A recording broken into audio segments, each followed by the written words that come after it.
बिस्मिल्लाहिर्रहमानिर्रहीम अस्सलाम वालेकुम। आज की इस वीडियो में आपको कंगना रनावत का एक ऐसा ऑडियो क्लिप सुनवाते हैं जिसमें कंगना बॉलीवुड के तमाम राजों से पर्दा उठा रही हैं। इस ऑडियो क्लिप में सुशांत सिंह की मौत के हवाले से इन्होंने बताया कि बॉलीवुड में कैसे नेपोटिज्म चल रहा है। इस ऑडियो क्लिप में इन्होंने कहा कि एक रैंक होल्डर, पढ़ा लिखा और अपनी मेहनत और बलबूते पर आगे आने वाला लड़का सुशांत सिंह, जिसको अपनी मेहनत के बलबूते पर संजय बंसाली की फिल्म मिलती है जैसे कि रामलीला, लेकिन सुशांत को इस फिल्म से हटा दिया जाता है। यानी कि बंसाली को चाहिए सुशांत सिंह और उसको दिया जाता है रणवीर सिंह। और इसके अलावा ये खुदकुशी नहीं थी, ये कत्ल था। और कंगना रनावत ने इस ऑडियो क्लिप में क्या क्या कहा, आइए आपको सुनवाते हैं।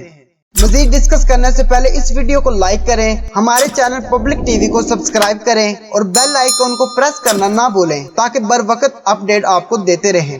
सुशांत सिंह राजपूत की मौत को 1 महीना हो गया है। इस 1 महीने में बहुत से सवाल उठे, बहुत सी खामोशी थी, लेकिन बॉलीवुड की एक सुपरस्टार ऐसी हैं जिन्होंने शुरू से सुशांत सिंह राजपूत के हक में अपनी बात रखी और खुलकर रखी।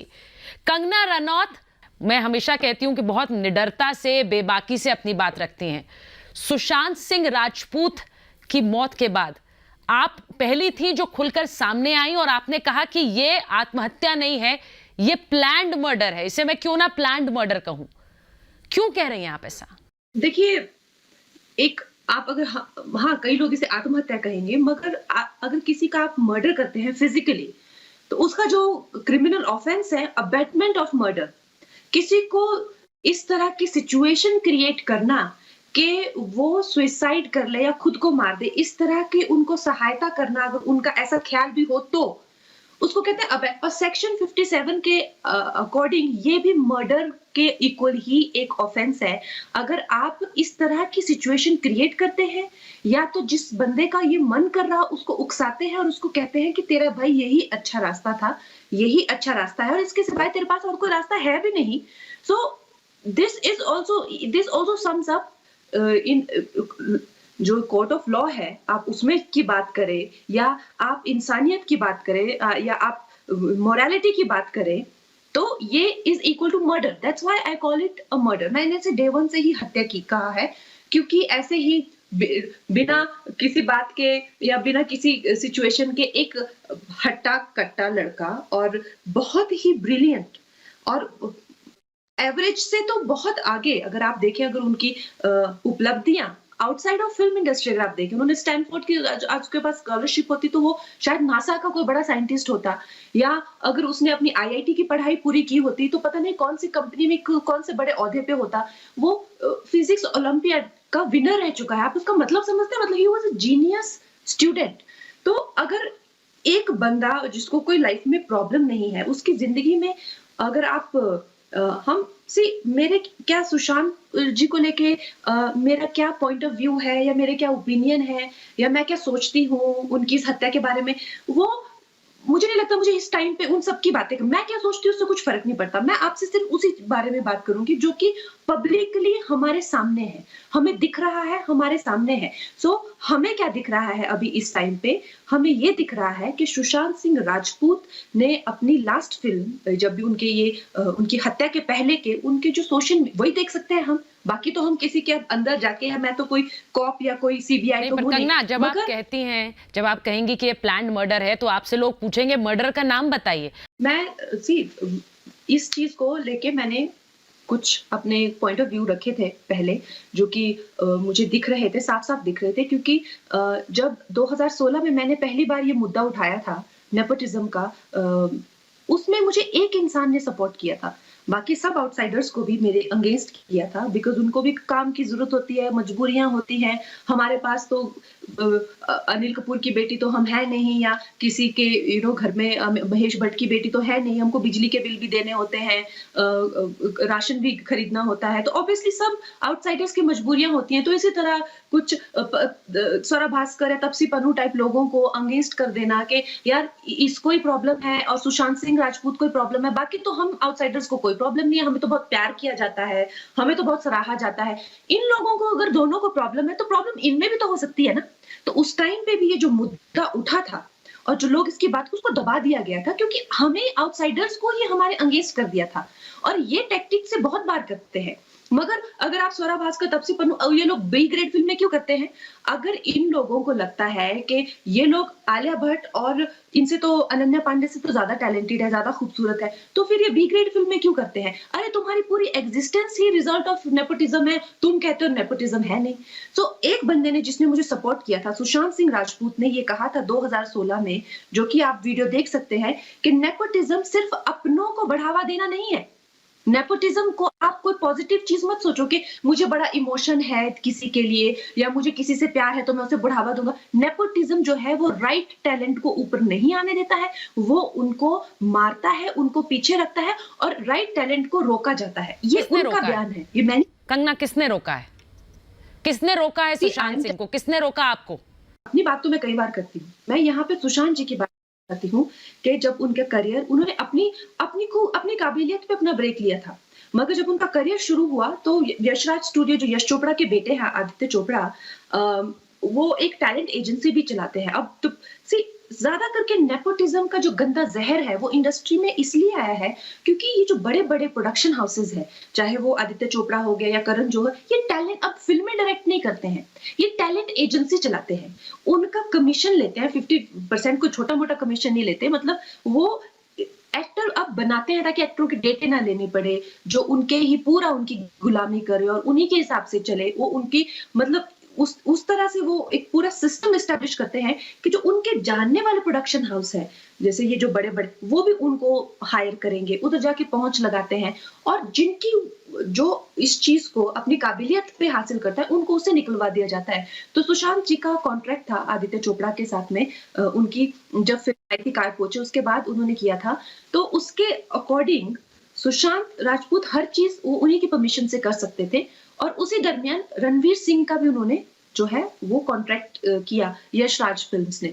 तो अब संजय बंसाली की जो फिल्म है रामलीला, वो सुशांत, उन्होंने ये अपनी पुलिस स्टेटमेंट में कहा, ये मैं नहीं कह रही, संजय लीला भंसाली जी अपनी पुलिस स्टेटमेंट में ये कहा है कि मैंने सुशांत सिंह राजपूत को 5 साल मनाने की कोशिश की अपनी फिल्म करने के लिए, मगर उनको अलाउड नहीं किया गया। जिस एजेंसी के साथ वो थे उनको वो काम अलाउड नहीं किया गया। सुशांत सिंह राजपूत को वो काम करने की परमिशन नहीं मिली, मगर उनके साथ का अलग न्यूकमर रणवीर सिंह जाके वो फिल्में करता है, रामलीला और बाजीराव मस्तानी। आप समझ सकते, बिहार का एक लड़का आईआईटी में पढ़ता था, मतलब वो इतना बड़ा इंजीनियर, उसने एक रैंक होल्डर था, एंड उसको संजय भंसाली की फिल्म मिलती है अपने दम पे, और आप करने नहीं देते हो।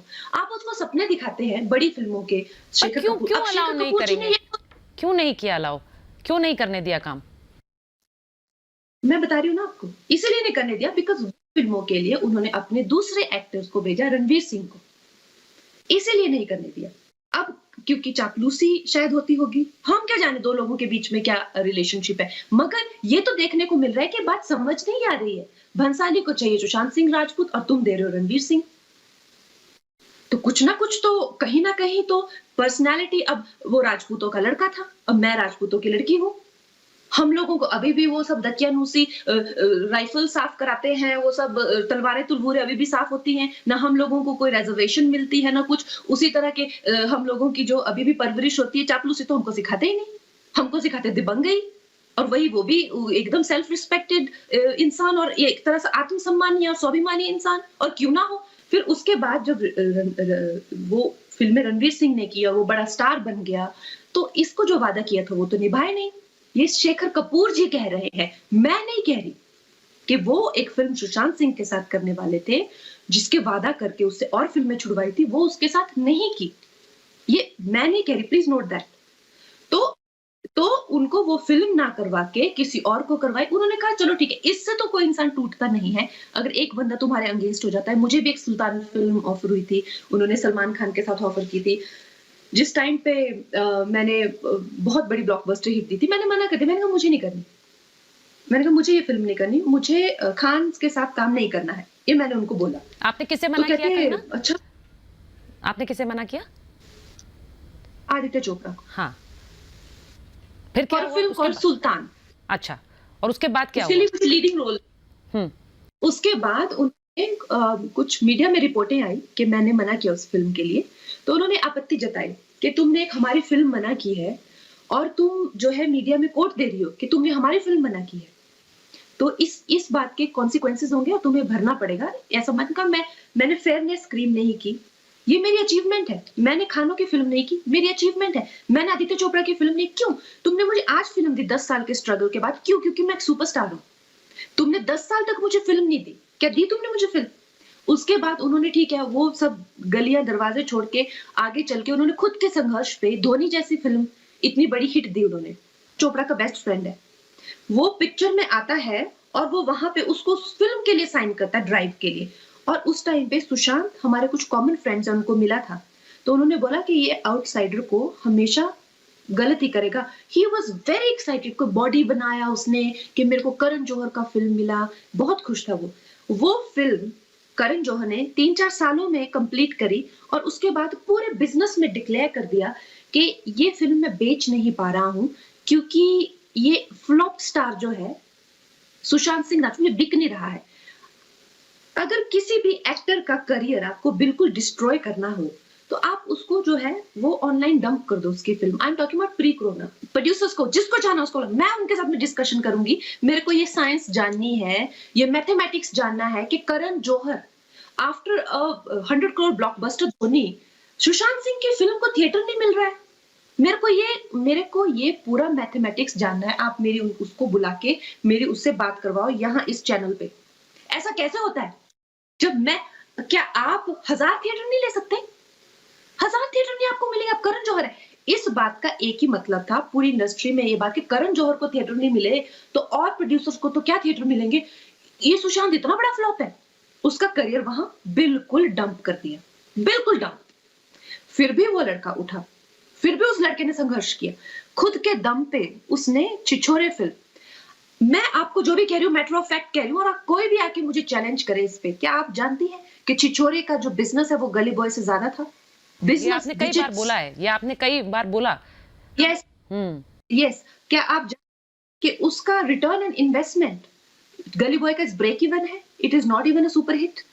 क्या आप जानते हैं कि Chhichhore is a blockbuster in terms of return and investment? मगर सारे अवार्ड और जितना भी इस फिल्म को, मेरे जितने भी कजिन्स हैं उनको तो पता ही नहीं छिछोरे हिट भी है, उनको लगा छिछोरे फ्लॉप है। जिस तरह से फिल्म की मार्केटिंग हुई, जिस तरह से फिल्म, और बाद में जो अवार्ड है, मतलब आप सोचो बेशर्मियत की हद। महेश भट्ट की जो फर्स्ट एडी है उसने एक लेटर लिखा है, मुझे कैसे पता चलेगा कि महेश भट्ट उसके घर जाता था? मुझे कैसे पता चलेगा? मैं तो उसके घर में कभी गई ही नहीं।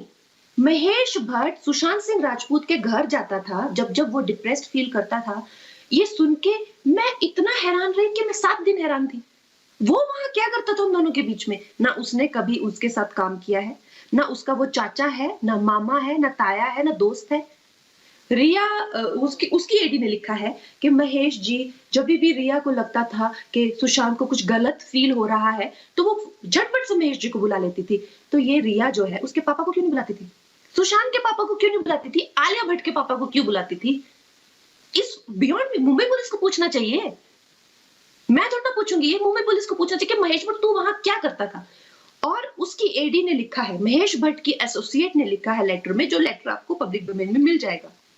उसने लिखा है कि जब जब सुशांत ड्रिफ्ट होता था तो महेश भट्ट कहता था, you are not drifting, you are drowning. लेकिन जब कोई बंदा असहाय महसूस कर रहा है, किसी के दिमाग में नेगेटिव थॉट आ रही है क्योंकि उसको पूरी तरह से आइसोलेट कर दिया गया है, बॉयकॉट कर दिया गया है, रेपिस्ट की इमेज दे दी गई है, उसकी जो है बुरी तरह से उसका करियर डिस्ट्रॉय कर दिया है, तो आप जो है खून के प्यासे वहां पे उसके घर में जाके, जो आपके कई बच्चों से उसकी उम्र छोटी है, उसके और वो लड़की के बीच में बैठ के आप ये क्या उसको पढ़ा रहे थे? आपको कोई पूछने वाला नहीं है, क्यों पढ़ा रहे थे आप उसको ये कि तू डूब रहा है, कि तू गिर रहा है, तू परवीन बाबी बन गया है? क्यों लग रहा है आपको वो ऐसा कर रहे थे? क्यों लग रहा है आपको वो ऐसा कर रहे थे? आपने सही सवाल उठाया कि वो क्या कर रहे थे वहां जाकर, आपको क्या लग रहा है क्यों? देखिए, मुझे कैसे पता होगा क्यों? ये तो पुलिस को पूछना चाहिए, मेरा काम है। लेकिन मैं आपको बता सकती हूँ मेरे साथ क्या हुआ। मेरे साथ जब तक मैं फ्लॉप थी तब तक तो मुझे कोई नहीं पूछता था, किसी को पड़ी भी नहीं थी। जब 2014 में मैं सक्सेसफुल हुई और 2015 और 16 में जो एक जिसे कहते हैं ना कि I became the top most actress, उस टाइम पे मैंने 18-19 ब्रांड साइन किए हुए थे, जो कि highest any actress ever did. तो उस 18-19 ब्रांड का रेवेन्यू मेरे को जनरेट होगा 30-40 करोड़।